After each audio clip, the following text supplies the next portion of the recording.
When people look back on YouTubers and ask themselves who have been the most influential creators on the platform, there are many individuals that I'm sure come to mind. People who are relevant now, and people who used to be relevant, whether it's Pewdiepie, Smosh, Shane Dawson, Nigahiga, Ray William Johnson, Fred, TheAnnoyingOrange, and so on. Many creators, past and present, have had a significant cultural impact. However, when speaking to people about their childhood, one name that seldom seems to come up is Toby Turner, or Tobuscus, or Toby Games, despite the fact that I'm sure a huge number of people have watched at least one video of his. Two of his channels have amassed over 6 million subscribers, each, which is certainly a feat not to be overlooked.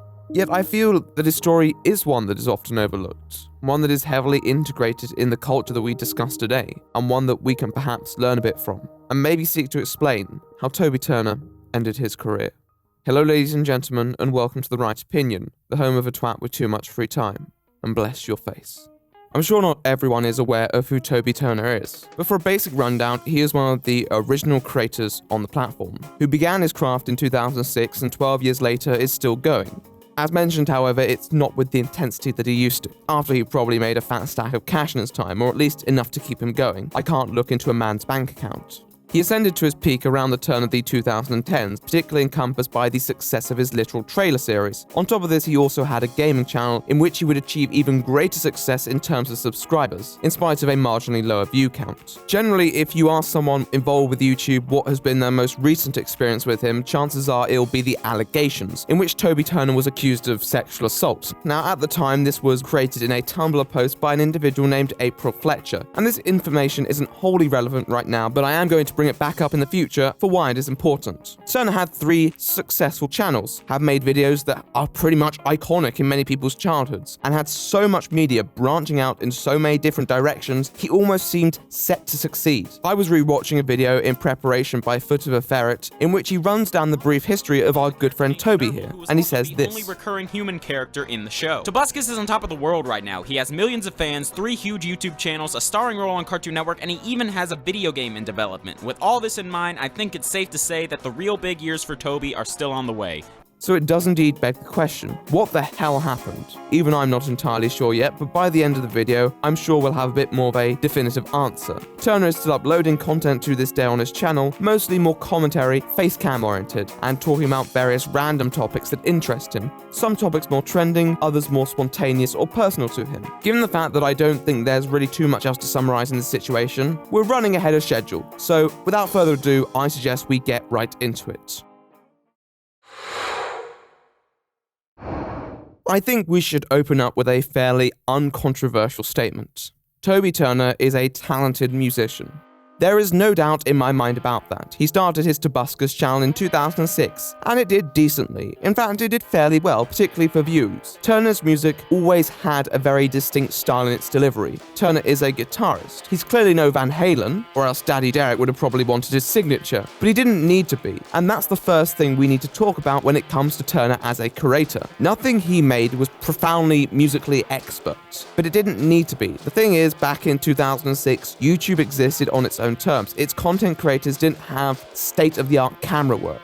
And I know I've spoken about this before, but if it's a premise, it can't be ignored. Turner's stuff was relatively simple at the time, but it was cute, it was mildly amusing, and Turner could do funny voices. The intensity, it hurts my vocal cord. A lot of people tend to point to the "Don't Tase Me Bro" as one of Turner's earliest successes, but I'm not sure I entirely agree with that.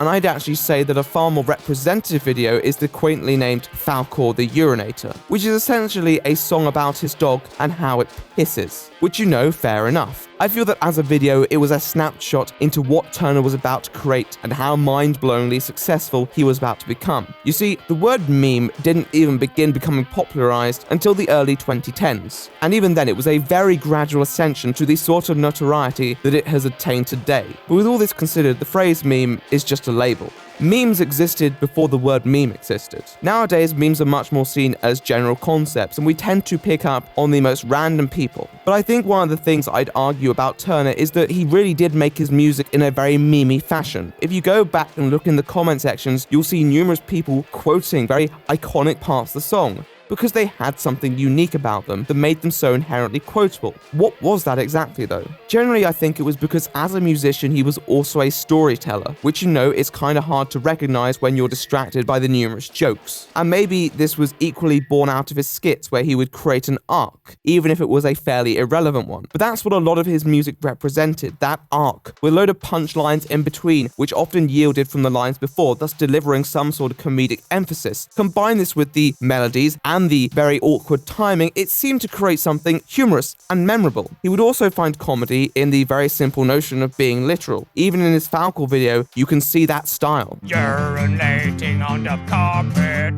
napinating on the pee pad, urinating the sofa. Typically, this would contrast a very simple formula, bringing energy and epicness to something mundane. The song is about a dog who takes a piss and chews up sofas, but suddenly it's become this huge song about the dragon from the never-ending story. Turner also enjoyed relative success from his remixes, even though they probably didn't give him the greatest persona, and they didn't really necessarily build character. They're really only worth noting from the point of view that they showed Turner's very intuitive nature to the prevailing trends. On the about page of his extremely outdated website, it describes him as a viral marketer/actor, instead of, a YouTuber, which I found rather interesting. But he definitely is very sharp on the direction of trends and working out how to turn them into something that people wanted to see. The remixes themselves weren't really anything particularly groundbreaking in their quality. Don't chase me, bro. I didn't do anything. What did I do?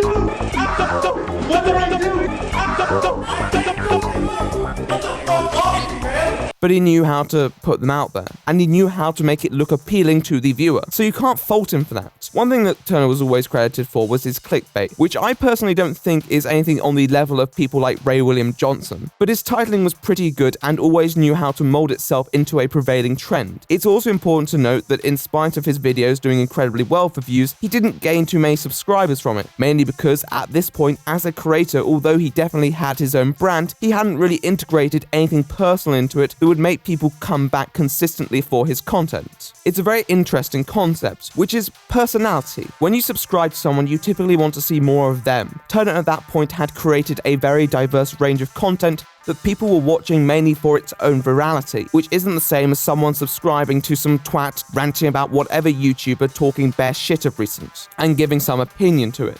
Virality doesn't translate into long-term success. Unless you really carve out a niche that only you can fill, for example, like bad lip reading, it's very hard to kickstart a brand. What Turner was doing at this time was something that hadn't quite defined him as the creator that he would soon become. It was also the case because back then there were fewer users on the platform, fewer people who actually had accounts, so with all that considered, he still did alright. Towards the end of 2009, he was the 73rd most subscribed comedian on the platform, on the grand total of 73,456 subscribers. Oh, how times have changed. But nonetheless, that's still a fraction of what he was about to obtain, and he really did need something to identify his brand with. A lot of his videos were fine enough, but they were fairly sporadic in their tone, and that identifies a problem that I'll probably talk about later. For now, we see Tobuscus in a reasonable position. He's doing well for himself. He has a second and third channel, in which he is enticing many of his current viewers into. At that point, the third channel was just called Toby, but it appears that he never decided to use that one beyond a couple uploads, and then transferred the status of the third channel onto Toby Games. This set up a good dynamic interaction. Another YouTuber who had a similar setup was Shane Dawson, who I've spoken about before. He also had 3 channels, but there was more divergence in how these two characters used their channels, with Turner making the second channel more dedicated to vlogs, with the third becoming his gaming channel.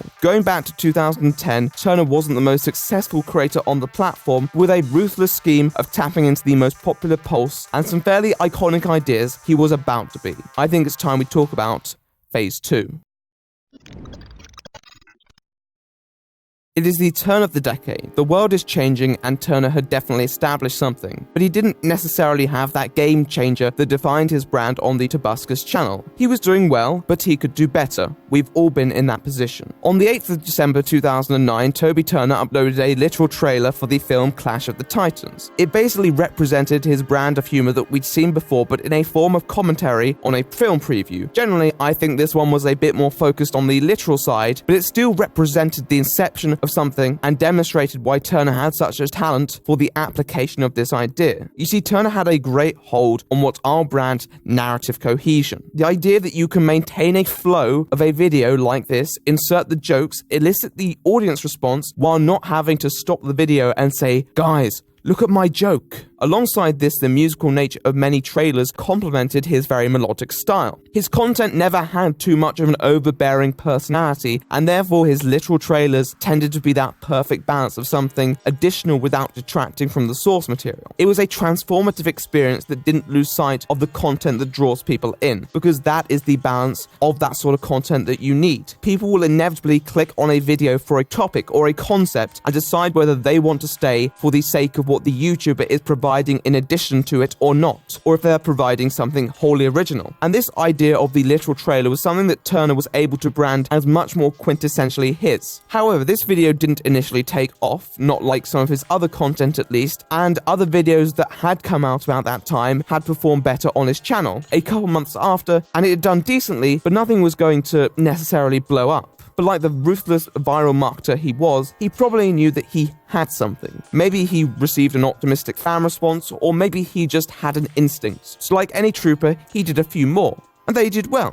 They didn't blow up, but they were a good enough indication that he might be onto something here. At the time, he was also doing something known as commercial parodies, which were another good way to really make the most of his comedic timing and the funny voices he could use. It's the sort of content that's pretty casual, but really summed up the mood of YouTube back then. There were a lot of parody channels that could do that low-budget satire. Nowadays, it probably wouldn't fly too high, but I can see the appeal. Farmville! From milking cows to putting chickens in coops, this game pushes the limits of the imagination backwards! Here's a taste of the action.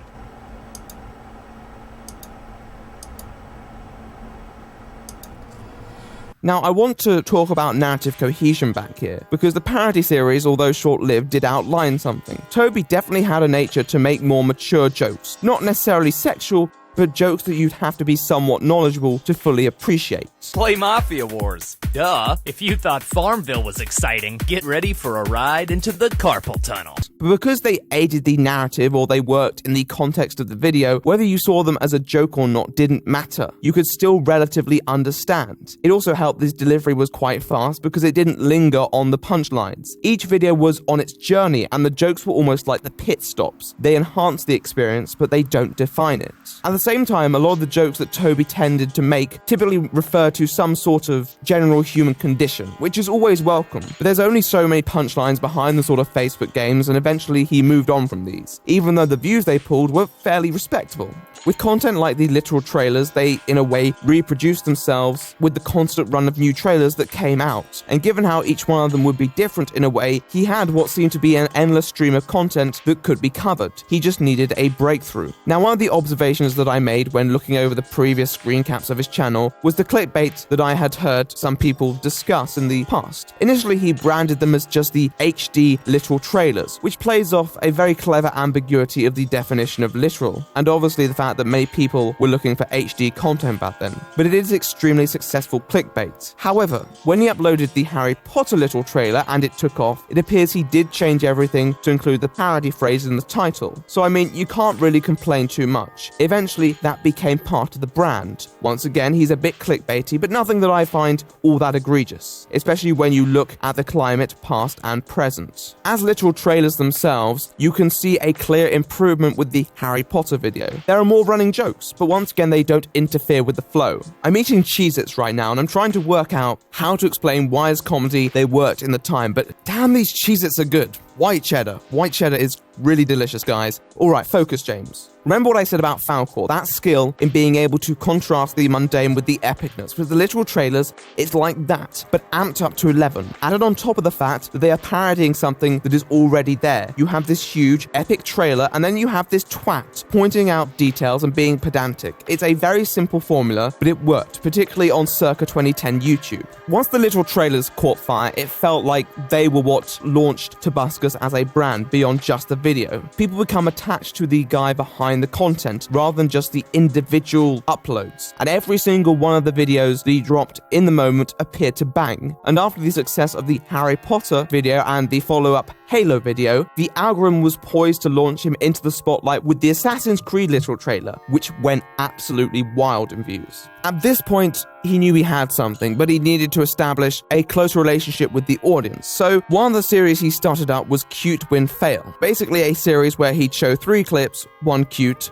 1 win and 1 fail, and let the audience decide which they took preference to. I'll let Toby explain in 2010 language what it meant. Show where videos from 3 different realms of viral compete to become the most epic. But Toby, how do you determine which video is the most epic? I'm glad you asked, guy with crazy hand movements. You decide. The most epic video of the week receives a gold star, and the other 2 are then crushed to smithereens by giant rock stone text. Epic win! Those videos' lives are in your hands, basically. One of the people Toby worked with was Jax Films, who is also known for the highly interactive content. And although I can't really confirm whether they were acquainted at this point in their career, I feel this content did echo the sort of attitude of Jack's work, and served as a way to try and capitalize on the creative success of his other material by involving his audience more. Once again, you have that with Jack's Films. You have his more creative side, and you have his more personal side. Also, at the end of literal trailers, he'd have the audience decide which videos were next. It's the sort of thing that is a smart move to do, and encourage participation from your viewers. I don't think that any of this is a criticism. In fact, I think it's perfectly reasonable to want to do this, and these videos perform well too. Obviously, they weren't doing as well as his literal trailers, but that content was what he saw himself as promoting a longevity about. He made other videos too, chatting bear shit. You know, the sort of thing that he wanted to do, and in a way, that was in the spirits of 2010's YouTube. It was broadcasting yourself in whatever form possible, and Tobuscus really nailed that. At around the turn of the 2010s, Tobuscus also started focusing on his 2 other channels, Toby Turner and Toby Games. Both of these channels didn't do insane numbers on startup, but they had a fan base. Toby Games is the one that is more interesting. He started at the end of 2010, and immediately it seemed to do somewhat decently, initiating with some videos on Halo Reach. However, there was a lot more to come for this channel, and I want to hold on to this thought as we move into Toby's creative renaissance.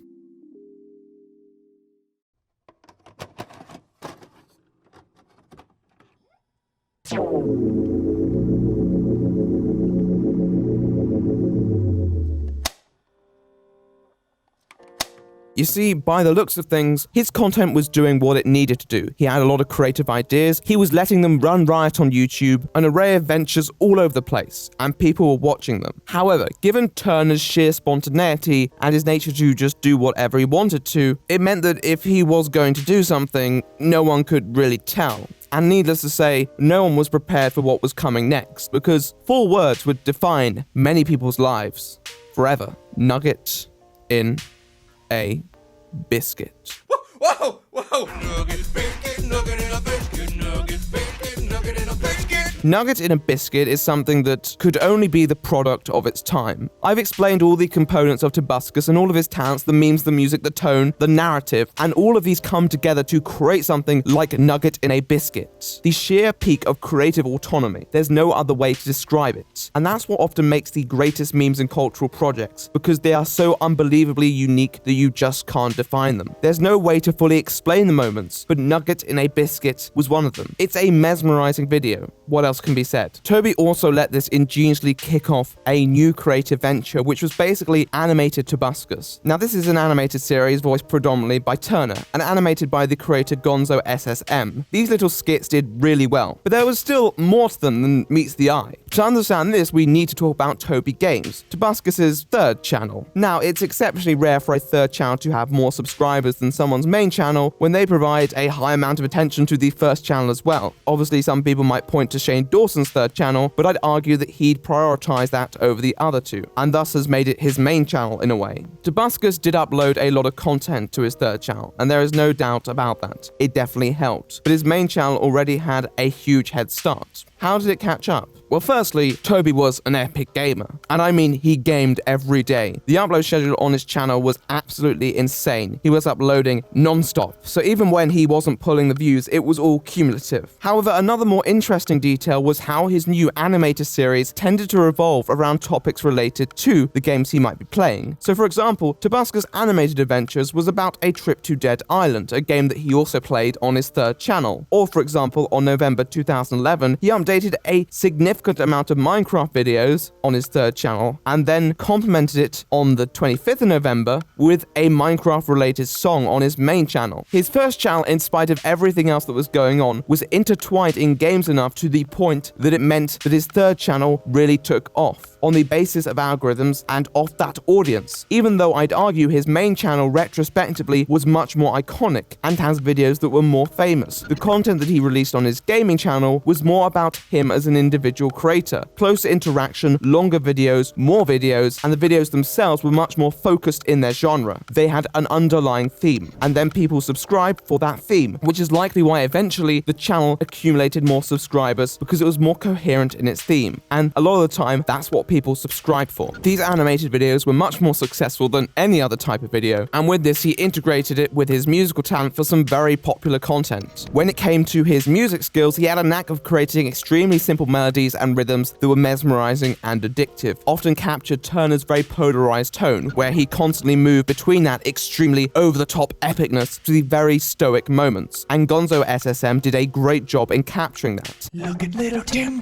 sleeping so soundly. Wake up, Tim, what if there's a monster? Animation can capture that sort of energy like no other, so it's no wonder why these videos were so popular with his viewers and many others as well. On top of this, around 2012, he started to branch out into many other forms of YouTube, which is always a resourceful move. At the end of the day, everyone's channel dies. Everyone's channel will have a time where it no longer becomes relevant, and therefore they need to make sure there's a career beyond that. And so he was in a few TV shows, a few films. He'd already featured on his friend Dane Bodekeimer's channel, TheAnnoyingOrange. Yeah, that gem. Turner was a laborious marketer with a lot of ideas. However, in many situations, it would be easy to accuse him of jumping from trend to trend in a rather disingenuous fashion. How can someone have a passion for that many topics? What makes him stand out from that criticism? Firstly, a lot of his successful content clearly has a lot of personality and does carry through that energy that can root his content in that draw. With that said, his content was never really fueled by his personality, but more by his talents to apply them to create a character. If you asked who Toby Turner was as a person, well, you'd have trouble defining at least that character from Tobuscus. He's clearly sharp and witty, but that's an energy captured by particular circumstances. With someone like Shane Dawson, you have a very particular character portrait that's been constructed by his content. Turner's content may well be abstracted from his character, but it's so comically inclined that it's very hard to say anything about who he is. Who is Toby Turner as a person? It leaves you with his gaming channel and his vlog channel. The latter one we haven't talked about for reasons that we'll discuss very soon, but the gaming channel, I think, was very well built on the games themselves. And make no mistake, Toby clearly has a talent and a knack, but gaming as a genre has become a lot more restricted in the last few years, and less focusing on the attitudes of the people playing them, and more about relative skill or excellent clickbait, or playing with Drake. Unless you're CSGO surfing, of course, then all you need to do is put some reaction commentary about Danielle Bregoli over it, and suddenly it becomes fine art. Toby was just a gamer,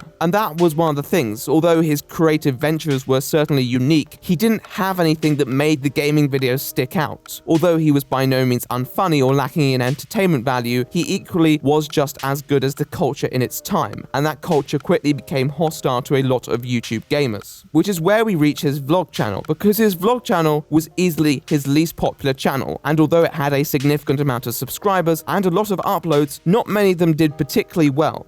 And even if you arrange it in his most popular order, you have to go through 8 videos to find firstly a vlog, but also one that isn't misleading in its title. Looking at you, Selena Gomez and Justin Bieber. And watching the vlogs, they're just not anything that I would brand as captivating. Toby Turner wasn't necessarily made for the vlogging game in my opinion, and the reason is that I feel that a lot of his videos felt inconsequential. Even for creators who I personally don't like, such as Zoella, their videos always felt like they had a purpose or a reason to be there, even if I personally think that purpose was rather forced. it still felt like they were always going somewhere. I just never received that impression from Turner's work. On top of this, the vlogs never felt like they were fully Toby. It always felt like he was holding something back. And what we really need is someone expressing themselves in that situation. No one could ever get the full picture. We knew who Tobuscus was, but we didn't really know Toby Turner. But that was all right. It just meant that he may not be cut out for one sort of artistic venture. It just meant he had a brand to preserve. But doing something like that in the changing environment is much easier said than done.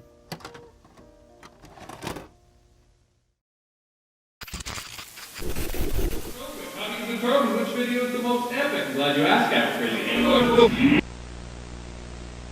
You see, I mentioned a couple people in this video today. Dawson and Jax Films. The reason that I did this is because they, both as creators, are still going relatively strong to this day and still make videos that generate a ton of views. And therefore there must be something that distinguishes themselves and has allowed them to succeed where Turner has fallen short. And don't worry, we'll address the elephant in the room soon enough. But by now it should be clear that the gaming channel, as good as it may have been back in the day, didn't really have the power to survive. The success of the gaming channel was at a peak where his sort of supplementary character was considered an enhancement by audiences, and now that sort of persona was just no longer considered cool. No longer can a large YouTuber just set up a games channel and expect it to do well. However, Tobuscus itself was a unique brand, and even if Turner himself wasn't the most standout person, Tobuscus sure was, and he knew how to creatively define himself. So what was going to tear that down? Well, I think it was a combination of factors, but we'll get the simpler explanations out of the way first. As said, I think as a personality, Turner was quite hard to put in a box. He was always known for his performance persona, whereas Jax Films always felt somewhat more grounded, even though it was clearly an exaggeration. Tobuscus was always a persona, even at his most applied. There are some creators who could just do anything they want, and they'd make it appealing. Tobuscus wasn't one of them, and I think that was shown in his cute Win Fail series, which, although I can understand its appeal at the time, in my opinion, it does not hold up, because as a host, he's just not that entertaining. Tobuscus needed a specific mold, and I think that was most exposed when he tried to be more down to earth in his shows like Cute Win Fail. He was great for memes in the moment, and he made a lot of memorable content, but you can't be defined by your memes. Jax Films makes a lot of great memes for his audience, but he has this iconic, slightly disconnected personality that will transcend whatever content he covers. The existence of the memes is merely a bonus. Turner's personality never seemed to be greater than the memes. That's the best way I can explain it in that sense, and equally his content never really gave off a sentiment that he had the personality to persist. Once again, Cute Win Fail kind of demonstrated that to me. He's a good enough host, and he's charismatic and entertaining to an extent, and he has a decent sense of humor. My favorite part of that video is that they all shout, Oh shoot! Oh shoot! That's the most powerful swear they could think of in the moment. That's cute. And by cute, I mean fail. But you can tell he's holding back. In a video that we'll discuss more in length later, DeFranco very interestingly says this.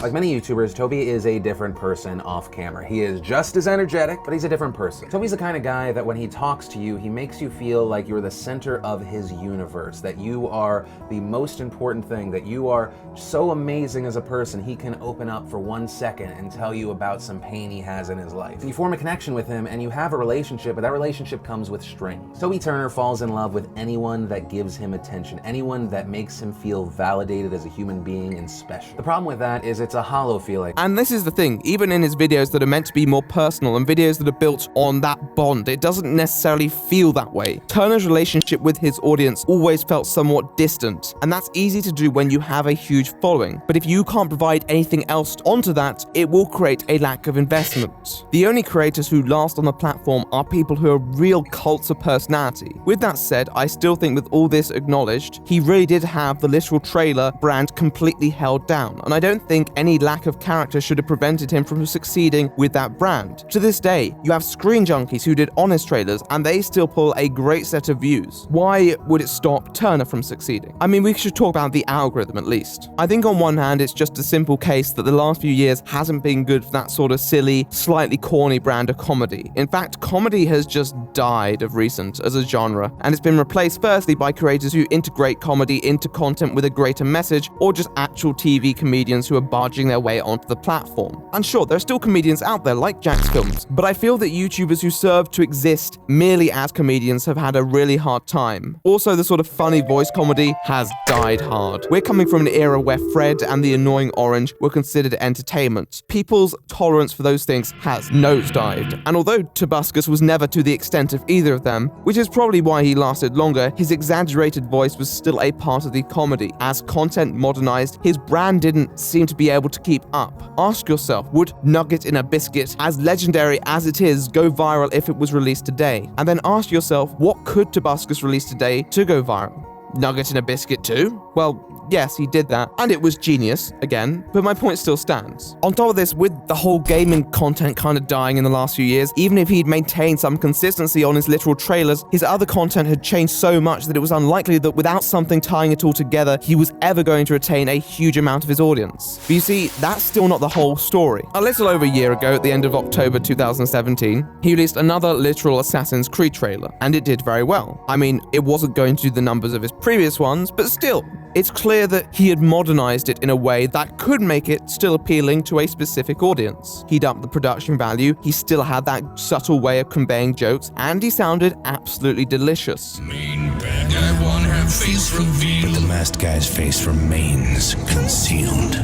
He also absolutely nailed Leonard Cohen, which, by the way, you want it darker, bona fide banger. So I don't think his channel had to, quote, die like many people said it did. I think there'll always be a brand for literal trailers. Maybe he's left it too long now, and 2018 was a huge year for games, so really there must be some active choice involved in not keeping these up. I've looked at a lot of videos, and there might be an explanation deep into one of his streams or somewhere, but I can't find it. It might be to do with YouTube's tightening copyright system, which has been hitting creators hard in the last year, like really hard. And given that a lot of his content is very tightly integrated with that, I can't see that boding well for his craft. Or maybe he just became tired with it. He'd been doing it for years, and there's no point in continuing something that you don't have that passion for. With that said, his channel didn't just exist on the sole brand of trailers, and his follow-up to Assassin's Creed, the Red Dead Redemption little trailer, didn't do great numbers, honestly. And although there were videos that still performed well in the last couple of years, I think you can pinpoint the moment where YouTube threw his channel out of the algorithm in general. And to do that, we have to talk about the allegations.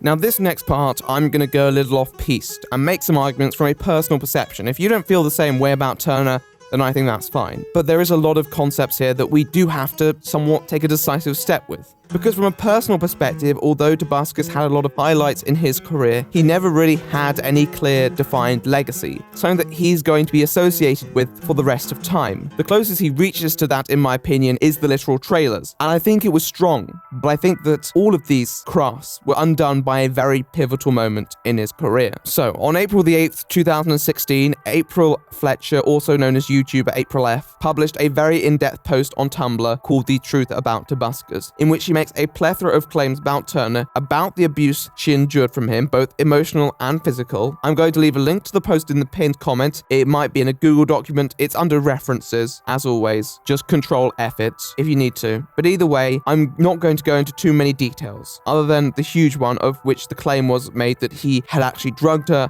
and subsequently sexually assaulted her. This was covered by Keem and by DeFranco, and at the time it was a pretty huge story. There were multiple women who came forward with their testimonies about Turner as a person, each of them differing slightly. There was this general agreement that he clearly had his problems, but the disagreement on Fletcher's testimony came in which many questioned their relationship, including Turner's mother, and his ability to actually drug and subsequently assault someone. And people who knew Turner did tend to say he had habits of being a bit unstable. And Turner even admitted it himself. Because I'm not perfect.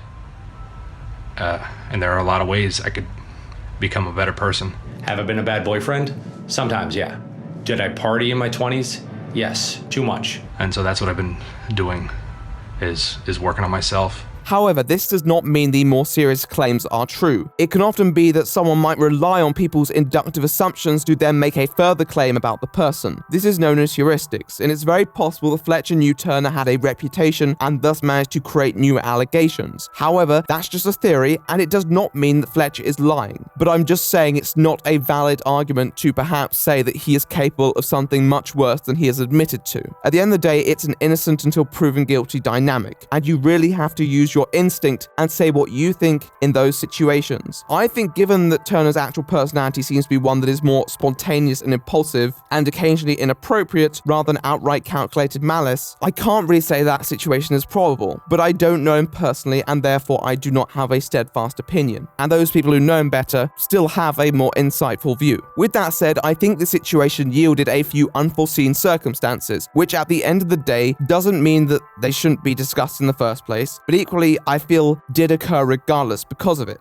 Given the fact that Turner as a person was always somewhat distanced from his audience, this was one of the first very personal things that the viewership en masse became acquainted with, and I think that began to hang over him. And like many people when faced down with these claims, Toby took a break from uploading on his main channel in particular, and he would provide occasional updates on his second channel on how it was doing. Notice how the second channel is considered to be the more personal one, and on top of this, it was one of the situations that he covered that did receive views. Keep this in mind. I feel this impacted his channel in the algorithm, and maybe in people's perception too, even if it was subconscious. Before he took a break, all at least cracked a few 100,000 views, and maybe even 1 million or 2 million. When he came back, he had real trouble capturing that momentum, and even when he did, it did not tend to last. Recently, he has tried to craft more commentary-focused material, but I think watching it outlines the problem that he always had, as commentary really has to be built on some sort of personal trust between creator and viewer. When I started researching this video, even though I knew the allegations were a significant part of this, I didn't think they would have affected his career on YouTube too much, because at the end of the day, from what I've observed, the original videos and the response videos, there was a significant amount of skepticism that revolved around it, particularly from the audience. And YouTube is a consumer-based market. Like music, for example, a lot of CD individuals have made mega bank, even after allegations, and even convictions that would have ended their careers in many other industries. But I think the thing is, the allegations, whether true or not, tend to be what many people think of when thinking of him. Despite his extensive creative backlog, his most viewed video since the allegations is a video that came out 2 years after addressing the allegations, where he also says this: I almost gave up, but I didn't, and I won't. So, give me my f***ing show back and my book deal for young adults. Stupid lying bitch.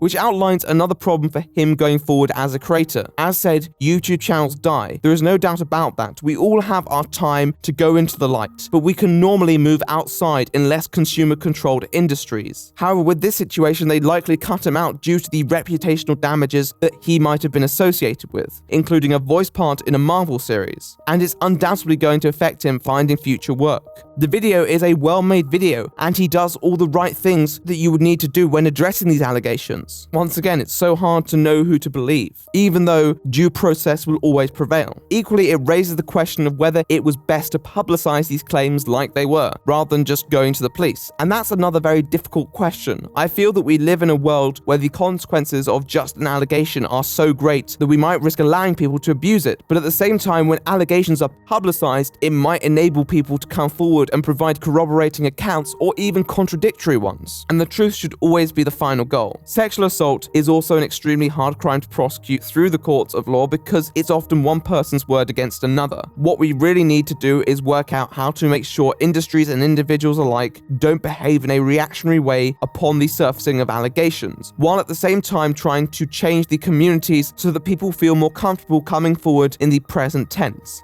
It's an absolute minefield, and you can see how unfortunately Turner was one who trod on the mine. It's a sad end to what really is a prolific career that few speak about with the fondness that you'd expect them to. But you know what? Maybe we shouldn't be sad. He still made a lot of great content that no one else could really do like him, and the quality of that content I am confident will transcend the restraints of time. And for what it's worth, although it's kind of hard to judge how he's doing in his videos, judging by his Instagram, he seems fairly happy. I do think his brand of literal trailers is something that isn't isn't necessarily finished. It's just with channels like Screen Junkies and Honest Trailers, they've kept it going as such a central theme that it's what people keep coming back for. I think a lot of Toby's work has dated, some of which worse than others, but I still think there's a formula that might work here. But if he doesn't want to, he shouldn't have to.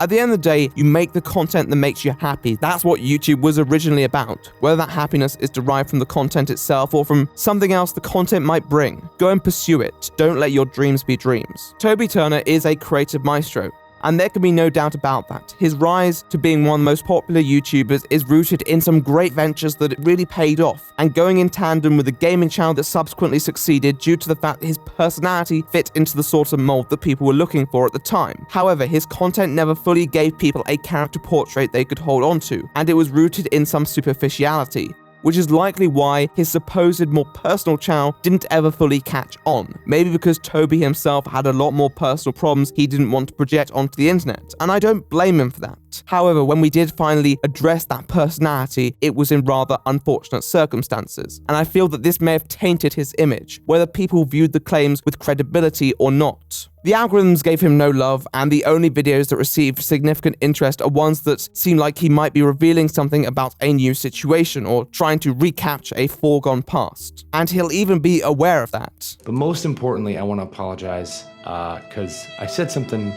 in my video last week. Not the last one. That one, I don't want to apologize for anything for. I like that one. In a way, he knows what's defined him. And I don't know, with that knowledge, where he'll go from here. But I'm not sure he cares. No, the great question that I want to leave is, what will survive? What will be left behind of Toby Turner? I guess that's my parting question for you, the viewer. What will be left behind? This was a long video. But I'd love to hear your thoughts. I really would. I hope you guys have enjoyed it. I worked tirelessly on research and the script, and I hope it gives you something that you can take away. I really want to give a shout out to the editors who've done a fantastic job. You know, really wouldn't be anywhere without them. So please go and check them out. I'm going to leave their links in the pinned comment. Also in the pinned comment, you can find my Twitter, my Facebook, my Discord, all that jazz. Make sure you can check me out there if you need to. Also, big shout out to my Patreons, very generous people, as seen here. And one particular Patreon, Ryan, who is just unbelievably generous. I mean, it's kind of beautiful. It brings a tear to my eye. I don't really have too much else to say. I hope you guys are doing fantastically. I do as well as I can. Until the next one, however, I'm The Right Opinion, and I'll see you in the next one.